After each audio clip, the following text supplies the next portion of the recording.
passei por muita vergonha alheia dentro desse TikTok. Eu sou da galera do TikTok quando o TikTok era da pandemia, né? Então é a era da dancinha. A era da galera que passava muito tempo dançando. E eu não sou a galera que dança. Então eu já produzia um conteúdo em que eu achava que era a forma de eu prender a atenção das pessoas. E eu agia exatamente dessa maneira. Essa forma que eu agia tinha um pouco também, né? Eu, Suzana, enxergo hoje em dia como infantilidade, mas também tinha a ver com o público que eu trabalhava.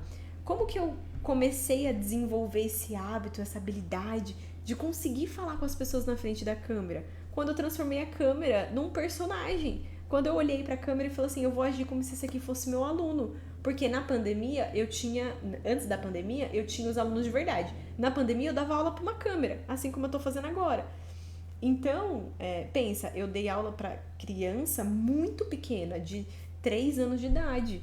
E então eu agia mais ou menos assim. Então, essa minha infantilidade tinha a ver com esse tipo de comportamento que eu tinha que ter na aula, porque eu dava aula para criança pequena. Eu também dava aula já para adolescente, eu também já dava aula para adulto. E eu já estava começando a querer dar aula, eu já estava começando a desejar dar aula para pessoas que queriam ser atrizes.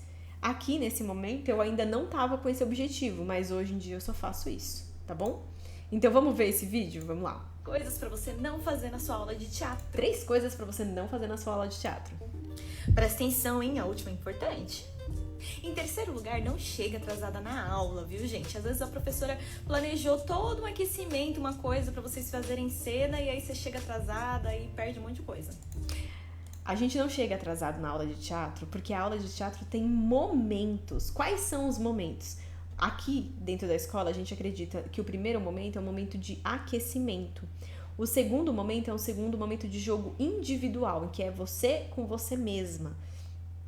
O terceiro é um momento de jogo em grupo, em muitas vezes também chamado como improviso. E o último momento é o momento de avaliação, em que você mesma se avalia, entende como funciona para você essa avaliação, o que estava muito bom, o que precisa melhorar.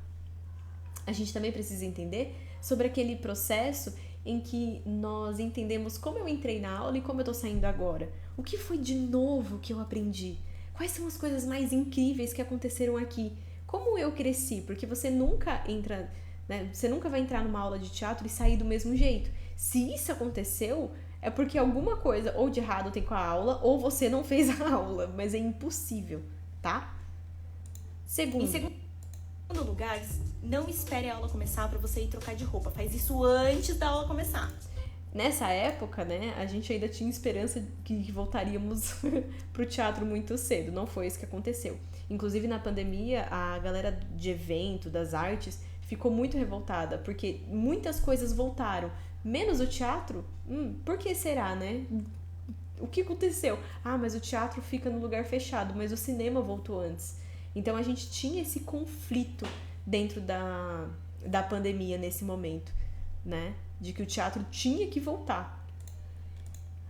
Em primeiro lugar, não seja aquela colega chata que assiste as outras pessoas e fica rindo sem motivo, né? Tirando sarro. Isso é muito feio, gente. Eu sempre protegendo todo mundo, né? Eu tenho essa habilidade. Mas é verdade, você não fica por aí tirando o sarro das pessoas, comprometendo as pessoas, colocando as pessoas numa situação de vexame, né? Uma situação vexame. Por que a gente não faz isso? Porque depois a próxima é você, né? Eu tenho certeza que você não vai gostar de alguém ficar assistindo a sua cena e ficar... Eu já parei a aula, inclusive, por causa disso, já tive esse comportamento, já precisei também conversar com os alunos, falando assim, gente, isso não é legal, isso é desnecessário e eu não aceito isso na minha aula. Então, isso foi uma coisa que eu sempre me posicionei muito e é por isso que eu fiz um vídeo no TikTok exatamente sobre esse assunto. Você não sabe muito e eu queria muito trazer os bastidores desses vídeos aqui, mas esse momento em que eu tô gravando o vídeo pra vocês, nesse vídeo aí, eu tinha acabado de passar por um golpe. Eu tava começando tudo do zero. Então eu tinha realmente perdido todas as minhas amigas, eu tinha perdido todos os meu dinheiro, todos os meus alunos, tudo. Pense em tudo que era possível se perder. Eu perdi tudo. Eu perdi um relacionamento também, que inclusive